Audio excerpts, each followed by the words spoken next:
Hello दोस्तों, स्वागत है आपका मेरे यूट्यूब चैनल परीक्षा प्लान में। तो कैसे हैं आप लोग? आई होप अच्छे होंगे।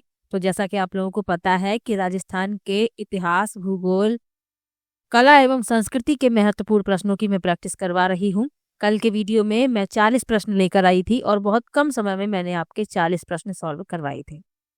आज के वीडियो को शुरू करते हैं। आज मैं जो प्रश्न लेकर आई हूँ ये प्रश्न नए हैं। पहले इन प्रश्नों को मैंने नहीं लिया है। एक दो प्रश्न ऐसे हो सकते हैं जिन्हें मैंने पहले लिया हो, लेकिन मेरा आज का जो वीडियो है वो नए प्रश्नों पर आधारित है।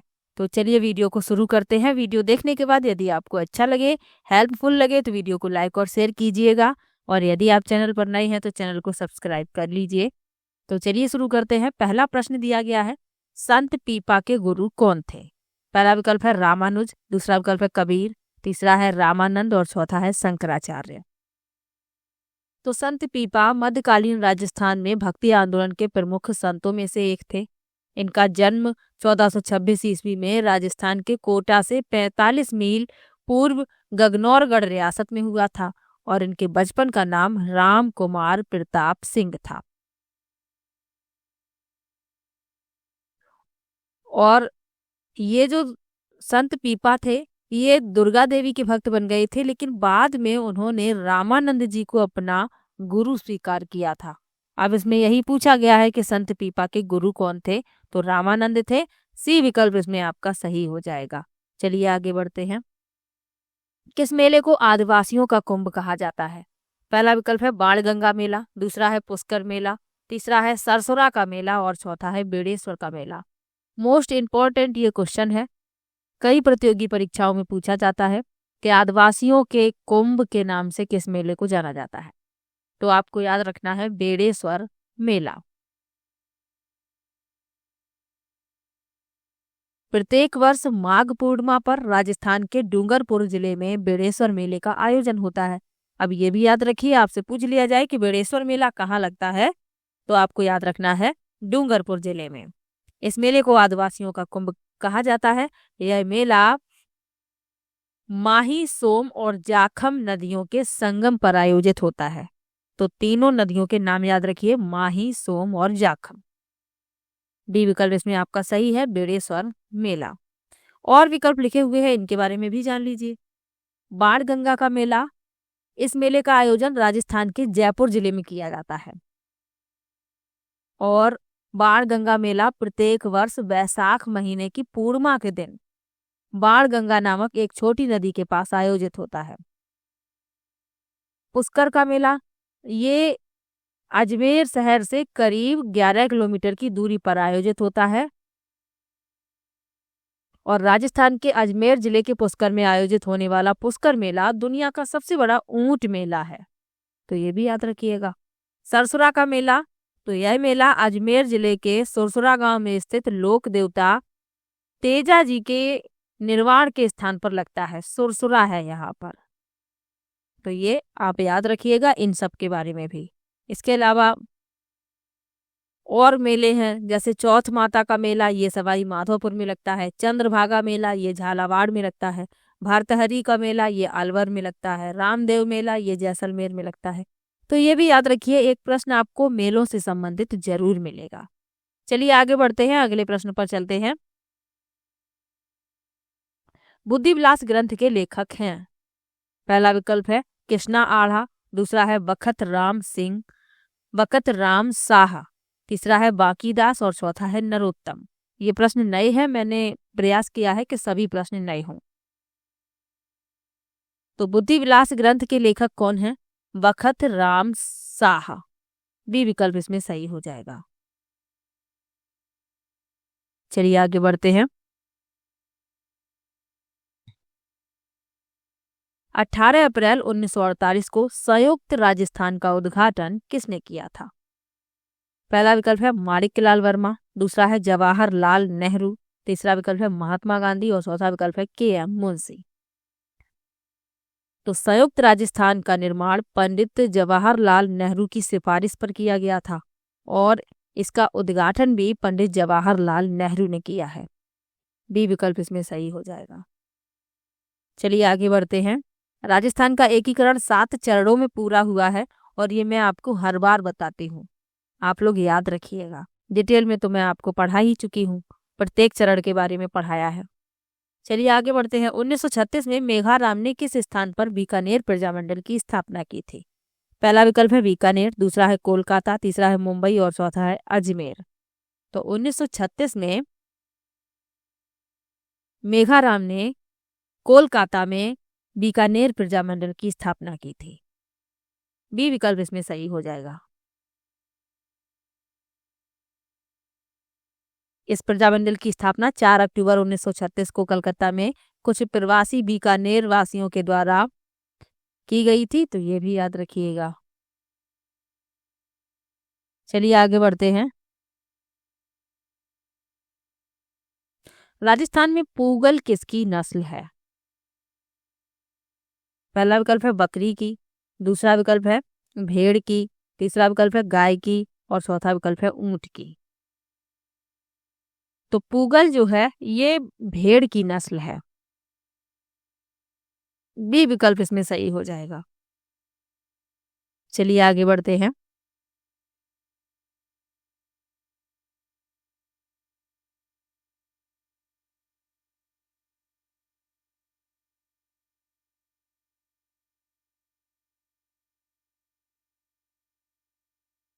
अगला प्रश्न दिया गया है, कौन सी एक बनास की सहायक नदी नहीं है? पहला है मानसी, दूसरा है पार्वती, तीसरा है कोठारी और चौथा है मोरेल। तो आपको बनास की सहायक नदियां पता होनी चाहिए, तभी तो आप बता पाएंगे। तो बनास नदी का उद्गम होता है अरावली की खमनोर पहाड़ियों से। इसकी सहायक नदियां हैं बेड़च, कोठारी, मानसी, खारी, मोरेल और धुंध। तो आप देखेंगे कि पार्वती नदी जो है ये बनास की सहायक नदी नहीं है, तो यही इस प्रश्न का उत्तर हो जाएगा। पार्वती नदी चंबल की सहायक नदी है, तो ये भी याद रखिएगा। चलिए आगे बढ़ते हैं, अगले प्रश्न पर चलते हैं।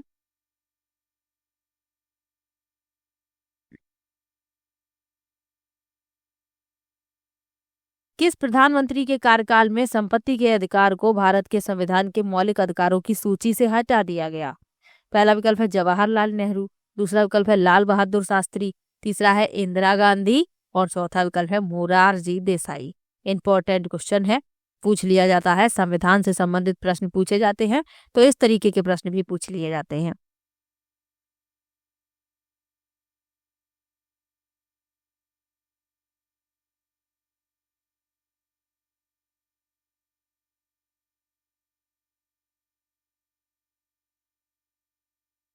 तो संपत्ति का जो अधिकार था पहले, ये एक मौलिक अधिकार हुआ करता था। बाद में क्या हुआ, 44वें संविधान संशोधन द्वारा संपत्ति के अधिकार को मौलिक अधिकार से कानूनी अधिकार में बदल दिया और वर्तमान में संपत्ति का अधिकार भारतीय संविधान के अनुच्छेद 300 ए के तहत कानूनी अधिकार के रूप में स्थापित है।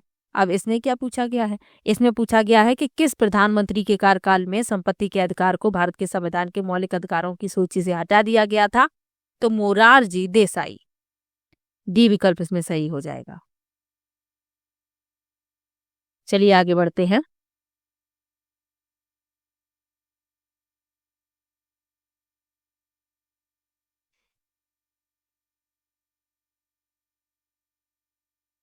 अगला प्रश्न दिया गया है, 7 अग्नि वेदिकाओं की पंक्ति कहाँ प्राप्त हुई है? पहला है आहड़, दूसरा है बैराठ, तीसरा है गणेश्वर और चौथा है कालीबंगा। तो 7 अग्नि वेदिकाओं की पंक्ति प्राप्त हुई है कालीबंगा में। डी विकल्प इसमें सही हो जाएगा। कालीबंगा की सबसे महत्वपूर्ण खोजों में अग्नि वेदिकाओं का उल्लेख होता है। ईंट से बने प्लेटफार्मों की एक श्रृंखला की खोज की गई थी। उनमें से एक पर 7 अग्नि वेदिकाओं की एक पंक्ति और साथ ही जानवरों की हड्डियों और सींगों से भरा एक गड्ढा पाया गया था। तो ये भी साथ में याद रखिए, डी विकल्प इसमें सही है। चलिए आगे बढ़ते हैं। किस पुरा स्थल पर चित्रित शैलाश्रय प्राप्त हुए हैं? पहला विकल्प है आहड़, दूसरा है बैराठ, तीसरा है गणेश्वर और चौथा है कालीबंगा। तो चित्रित शैलाश्रय प्राप्त हुए हैं बैराठ में। बी विकल्प इसमें सही हो जाएगा। चलिए आगे बढ़ते हैं।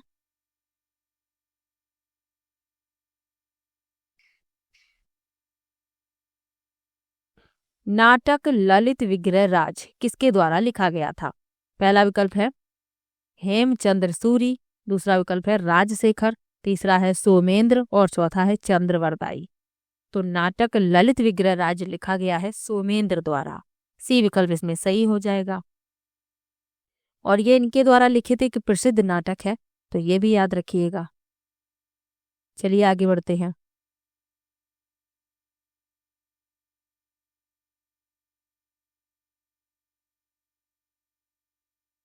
अगला प्रश्न दिया गया है, जालौर में अलाउद्दीन का समकालीन शासक कौन था?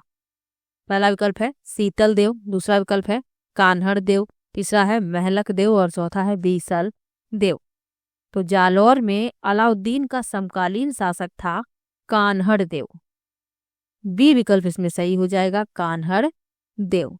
चलिए आगे बढ़ते हैं। किस ताम्र पाषाणिक स्थल पर सबसे ज्यादा ताम्र सामग्री प्राप्त हुई? पहला विकल्प है आहड़, दूसरा है बैराठ, तीसरा है गणेश्वर और चौथा है कालीबंगा। तो पूछा गया है कि किस ताम्र पाषाणिक स्थल पर सबसे ज्यादा ताम्र सामग्री प्राप्त हुई? तो गणेश्वर से। सी विकल्प इसमें आपका सही हो जाएगा। गणेश्वर में ताम्र पाषाण स्थल बड़ी मात्रा में तांबे की गणेश्वर में ताम्र पाषाण स्थल पर बड़ी मात्रा में तांबे की वस्तुएं मिली हैं। इतिहासकार रत्नचंद्र अग्रवाल ने लिखा है कि गणेश्वर की खुदाई 1977 में की गई थी। उत्खनन से तांबे की वस्तुओं का पता चला, जिसमें तीर के निशान, भाले, मछली के हुक, चूड़ियां, छैनी शामिल हैं। तो ये सभी जो औजार हैं ये तांबे के बने हुए हैं। तो याद रखिए सी विकल्प इसमें सही है, गणेश्वर। चलिए आगे बढ़ते हैं। महाराणा प्रताप ने 1585 में अपनी नई राजधानी कहाँ स्थापित की थी? पहला विकल्प है चावंड, दूसरा है गोगुंदा, तीसरा है देवेर और चौथा है चित्तौड़। तो महाराणा प्रताप ने 1585 में अपनी नई राजधानी चावंड को बनाया था। पहला विकल्प इसमें सही हो जाएगा। हल्दीघाटी की लड़ाई के बाद महाराणा प्रताप ने 1585 ईस्वी में चावंड में अपनी राजधानी की स्थापना की थी। चलिए आगे बढ़ते हैं। अगला प्रश्न दिया गया है, अबुल फजल ने किस किले के बारे में कहा है कि यह इतनी ऊंचाई पर स्थित है जब इसे नीचे से ऊपर तक देखा जाता है तो पगड़ी सिर से गिर जाती है? ये किस किले के बारे में अबुल फजल ने कहा है, ये पूछा गया है। पहला विकल्प है चित्तौड़गढ़ का किला, दूसरा है कुंभलगढ़ का किला, तीसरा है मेहरानगढ़ का किला और चौथा है रणथंभौर का किला। तो अबुल फजल ने ये कहा है कुंभलगढ़ किले के बारे में कि ये इतनी ऊंचाई पर स्थित है कि जब इसे नीचे से ऊपर तक देखा जाता है तो सिर से पगड़ी गिर जाती है। कुंभलगढ़ किला है कहाँ पर? तो ये राजसमंद जिले में स्थित है। 2013 में इसे यूनेस्को ने विश्व धरोहर घोषित किया है और यह भारत का दूसरा सबसे बड़ा किला है। कुंभलगढ़ किले का निर्माण राणा कुंभा ने करवाया था, तो ये भी याद रखिएगा।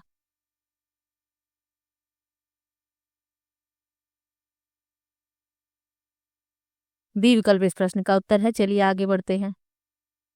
और विकल्प लिखे हुए हैं। चित्तौड़गढ़ का किला जो है ये 3 प्रमुख घेराबंदी का स्थल है, यूनेस्को की विश्व धरोहर स्थल भी है। और मेहरानगढ़ का किला ये राव जोधा द्वारा बनवाया गया था, जोधपुर में ये स्थित है। और रणथंभौर का किला ये जयंत के शासनकाल के दौरान बनवाया गया था। तो ये भी याद रखिएगा। साथ में किलों के बारे में आपको डिटेल में पढ़ाया ही है। चलिए आगे बढ़ते हैं। अकबर द्वारा किस राजपूत शासक को सबसे ज्यादा मनसब सप्त हजारी दिया गया था? पहला विकल्प है राजा भारमल, दूसरा है मोटा राजा उदय सिंह, तीसरा है राजा मानसिंह और चौथा है राजा भगवंत दास।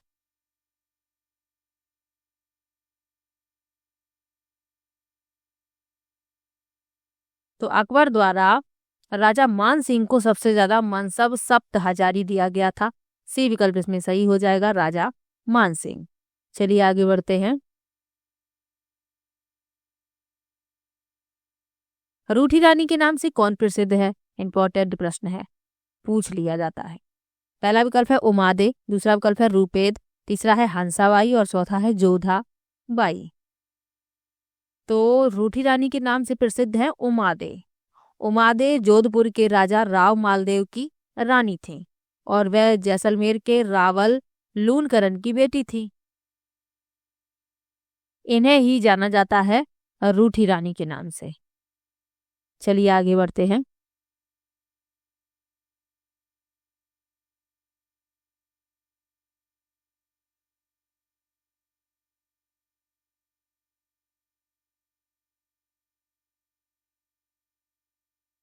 अगला प्रश्न दिया गया है, बादशाह का प्रसिद्ध मेला राजस्थान के किस शहर में आयोजित किया जाता है? पहला विकल्प है हिंडौन शहर, दूसरा है करौली, तीसरा है ब्यावर और चौथा है चाकसू। तो बादशाह का प्रसिद्ध मेला ये आयोजित किया जाता है ब्यावर में। ब्यावर में धुलंडी के दूसरे दिन बादशाह का मेला एकता के प्रतीक के रूप में आयोजित किया जाता है। सी विकल्प इसमें सही हो जाएगा। चलिए आगे बढ़ते हैं।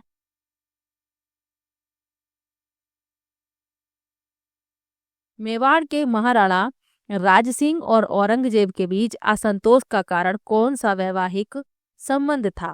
पहला विकल्प है रूपमती, दूसरा है चारुमती, तीसरा है भानुमती और चौथा है गुणवती।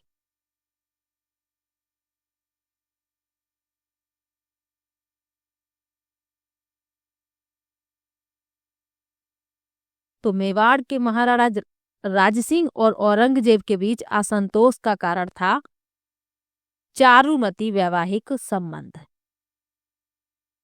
चारुमती रूपनगढ़ की राजकुमारी थी और राजा रूप सिंह की पुत्री थी। उनकी शादी औरंगजेब के साथ तय हुई थी, लेकिन राजा राज सिंह ने उनकी इच्छा के अनुसार उनकी धर्म की रक्षा के लिए 1660 में औरंगजेब की इच्छा के विरुद्ध निडरता से उनका विवाह किया। तो याद रखिएगा, चारुमती विवाह संबंध है। चलिए आगे बढ़ते हैं। नए प्रश्न हैं सभी आज की वीडियो में। अगला प्रश्न है, राजपूताना के किस राजवंश ने कन्नौज शहर पर नियंत्रण के लिए त्रिपक्षीय संघर्ष में भाग लिया था? पहला है चौहान, दूसरा है गुर्जर, तीसरा है परमार और चौथा है गहलोत। तो राजपूताना के पूछा गया है किस राजवंश ने कन्नौज शहर पर नियंत्रण के लिए त्रिपक्षीय संघर्ष में भाग लिया था? तो गुर्जर प्रतिहार। बी विकल्प इसमें सही हो जाएगा। चलिए आगे बढ़ते हैं, अगला प्रश्न देखते हैं। खानवा के युद्ध में कौन महाराणा संग्राम सिंह की सेना का हिस्सा नहीं था? पहला विकल्प है महमूद लोदी, दूसरा है हसन खान मेवाती, तीसरा है हकीम खान सूरी और चौथा है मालदेव राठौर।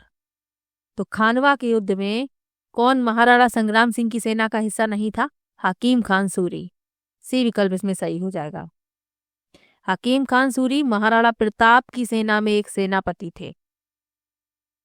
हल्दी घाटी की लड़ाई में उन्होंने मुगल सम्राट अकबर के खिलाफ लड़ाई लड़ी और उनकी मृत्यु हो गई थी। वे शेर शाह सूरी के वंशज थे। तो याद रखिएगा, हकीम खान सूरी। अगला प्रश्न दिया गया है, पृथ्वी के महाद्वीपीय भाग पर सबसे गहराई वाला बिंदु अवस्थित है? पहला अफ्रीका में, दूसरा अंटार्कटिका में, तीसरा ऑस्ट्रेलिया में और चौथा एशिया में। तो पृथ्वी के महाद्वीपीय भाग पर सबसे गहराई वाला बिंदु स्थित है अंटार्कटिका में। बी विकल्प इसमें सही हो जाएगा। इसका नाम क्या है? बेंटले सब ग्लेशियल ट्रेंच। चलिए आगे बढ़ते हैं।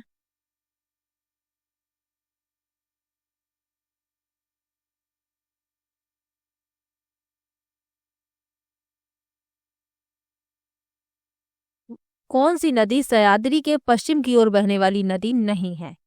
पहला है मंडोवी, दूसरा है शरावती, तीसरा है भरतपूजा और चौथा है इंद्रावती।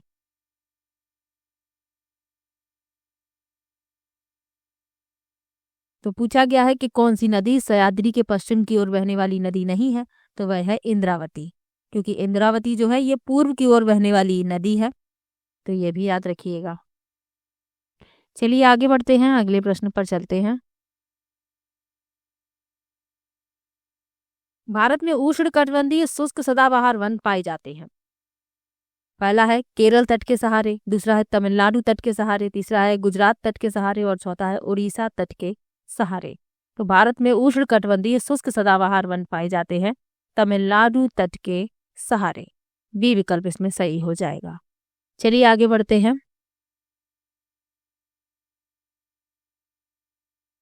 1919 के अधिनियम में भारत में पहली बार किस व्यवस्था की शुरुआत की? पहला है प्रत्यक्ष निर्वाचन, दूसरा है वयस्क मताधिकार, तीसरा है संघीय न्यायालय और चौथा है प्रांतीय स्वायत्तता।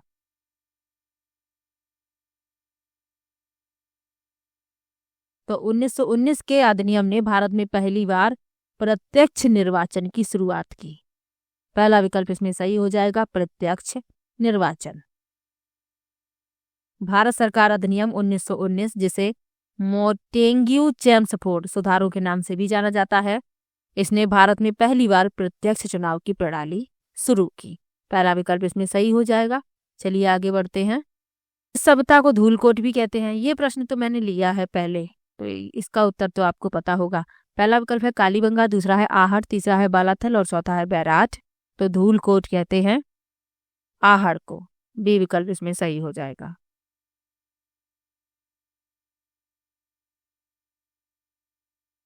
चलिए आगे बढ़ते हैं।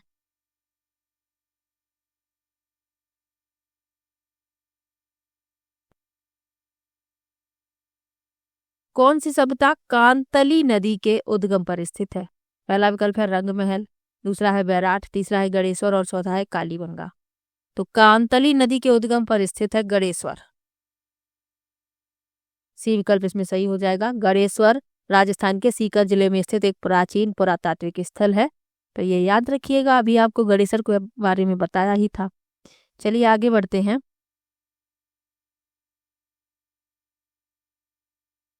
रणथंभौर के चौहान राजवंश का संस्थापक कौन था? पहला विकल्प है वीर नारायण, दूसरा विकल्प है गोविंदराज, तीसरा विकल्प है जैत्र सिंह और चौथा है हमीर। तो रणथंभौर के चौहान राजवंश का संस्थापक कौन था? गोविंदराज। बी विकल्प इसमें सही हो जाएगा। चलिए आगे बढ़ते हैं। हल्दी घाटी के प्रसिद्ध युद्ध का मैदान किस जिले में स्थित है? पहला विकल्प है उदयपुर, दूसरा है चित्तौड़, तीसरा है राजसमंद, तीसरा है भीलवाड़ा और चौथा है राजसमंद। तो हल्दी घाटी के प्रसिद्ध युद्ध का मैदान राजसमंद जिले में स्थित है। डी विकल्प इसमें सही हो जाएगा। चलिए आगे बढ़ते हैं। अगला प्रश्न दिया गया है, राजस्थानी नाटक आलेखू अम्बा के लेखक हैं। कौन लेखक है ये पूछा गया है। पहला विकल्प है मीटेश निर्मोही, दूसरा है वेद व्यास, तीसरा विकल्प है दुलाराम सहारण और चौथा है कमल रंगा। तो राजस्थानी नाटक आलेखू अम्बा के लेखक हैं कमल रंगा। डी विकल्प इसमें सही हो जाएगा। तो आज मैंने कुल 30 प्रश्न लिए हैं और आप देख रहे होंगे कि सभी प्रश्न नए हैं। तो आपके कितने प्रश्न सही हुए कमेंट बॉक्स में जरूर बताइएगा, क्योंकि ये सभी प्रश्न संबंधित तो आपके सिलेबस से ही हैं। तो आपके कितने प्रश्न सही हुए कमेंट बॉक्स में जरूर बताइएगा। वीडियो कैसा लगा ये भी कमेंट में जरूर बताइएगा, और किसी भी प्रश्न में आपको समस्या हो आप कमेंट बॉक्स में जरूर लिखिएगा। मैं सभी का कमेंट पढ़ती हूँ, सभी को रिप्लाई भी देती हूँ। तो चलिए मिलते हैं नेक्स्ट वीडियो में, तब तक के लिए बाय बाय।